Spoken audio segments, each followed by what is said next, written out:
और राजा जनक का युद्ध कौन जीतता। प्राचीन भारत में अयोध्या के राजा दशरथ और मिथिला के राजा जनक दो महाप्रतापी, धर्मपरायण और न्यायप्रिय शासक थे। दोनों की अपनी विशिष्टताएं थीं। दशरथ को उनके पराक्रम और युद्ध कौशल के लिए जाना जाता था, जबकि जनक को उनकी अद्भुत ज्ञान संपत्ति और आध्यात्मिक शक्ति के लिए। लेकिन अगर इतिहास एक अलग मोड़ लेता और इन दोनों महान राजाओं के बीच युद्ध होता तो कौन विजयी होता। इस अद्भुत कहानी में हम एक कल्पनात्मक संसार रचते हैं जहां इन दोनों महायोद्धाओं का आमना सामना होता है। अयोध्या और मिथिला के संबंध। अयोध्या और मिथिला के संबंध सदैव मधुर रहे, लेकिन एक भविष्यवाणी ने दोनों राज्यों में हलचल मचा दी। अयोध्या के एक ज्योतिषी ने भविष्यवाणी की कि राजा जनक के वंशजों का प्रभाव इतना बढ़ेगा कि वे संपूर्ण आर्यावर्त पर शासन करेंगे। यह भविष्यवाणी अयोध्या के कुछ राजगुरुओं को चिंतित कर गई।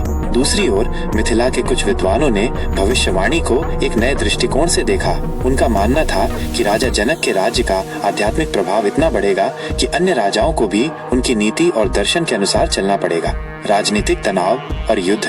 राजनीतिक तनाव तब बढ़ा जब मिथिला के कुछ राज्यों ने अयोध्या के साथ सहयोग करने से इनकार कर दिया और राजा दशरथ को चुनौती दी। दशरथ को लगा कि जनक उनकी सत्ता को चुनौती दे रहे हैं और अंततः ये विवाद युद्ध में बदल गया। राजा दशरथ की शक्ति।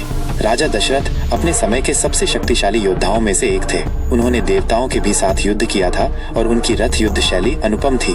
तीनों लोकों में प्रसिद्ध महारथी दशरथ कहलाते थे, क्योंकि वे एक साथ 10 रथों को नियंत्रित कर सकते थे। यह कौशल उन्हें अन्य राजाओं से अलग बनाता था। दिग्विजय अभियान। उन्होंने अपने शासन काल में अनेक राजाओं को पराजित किया था और देवासुर संग्राम में भी भाग लिया था। इंद्र के मित्र राजा दशरथ को इंद्र का वरदान प्राप्त था और उन्होंने इंद्र की ओर से कई असुरों से युद्ध किया था। राजा दशरथ के सेनापति भी अद्भुत योद्धा थे। सुमंत, जटायु और अयोध्या के कई महारथी योद्धा उनकी सेना का हिस्सा थे। राजा जनक का बल और आध्यात्मिक शक्ति। राजा जनक को एक आध्यात्मिक और ज्ञानवान राजा के रूप में जाना जाता था, लेकिन इसका अर्थ ये नहीं था कि वे बलहीन थे। उनका सामरिक कौशल और उनकी सेना भी अत्यंत शक्तिशाली थी। भगवान शिव के धनुष के स्वामी। राजा जनक के दरबार में भगवान शिव का धनुष था, जिसे कोई भी साधारण योद्धा हिला भी नहीं सकता था। ये उनकी शक्ति का प्रमाण था।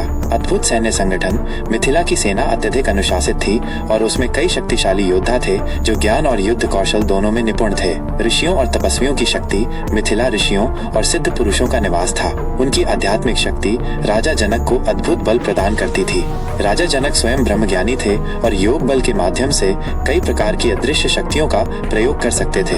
युद्ध का वर्णन। जब राजा दशरथ और राजा जनक की सेनाएं युद्ध भूमि में आमने सामने आईं, तो पूरा आर्यावर्त ये देखने के लिए उत्सुक था कि यह संग्राम कैसे समाप्त होगा।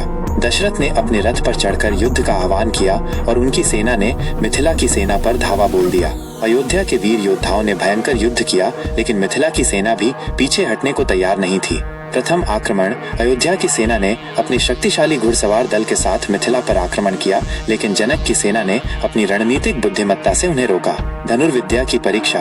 राजा जनक स्वयं युद्ध में उतरे और उन्होंने अपनी दिव्य धनुर्विद्या से कई अयोध्या वासियों को पीछे हटने पर मजबूर कर दिया। राजा दशरथ की रथ युद्ध शैली। दशरथ ने अपनी प्रसिद्ध दशरथ युद्ध तकनीक का प्रदर्शन किया, जिससे मिथिला की सेना को भारी क्षति हुई।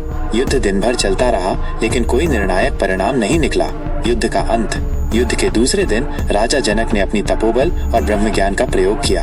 उन्होंने एक दिव्यास्त्र का आह्वान किया, जिससे अयोध्या की सेना पर मानसिक प्रभाव पड़ा। उनके योद्धा भ्रमित हो गए और उनकी रणनीति कमजोर पड़ने लगी। राजा दशरथ ने इस चुनौती को स्वीकार किया और इंद्र द्वारा दिए गए वज्रास्त्र का प्रयोग किया, जिससे मिथिला की सेना को भारी क्षति हुई।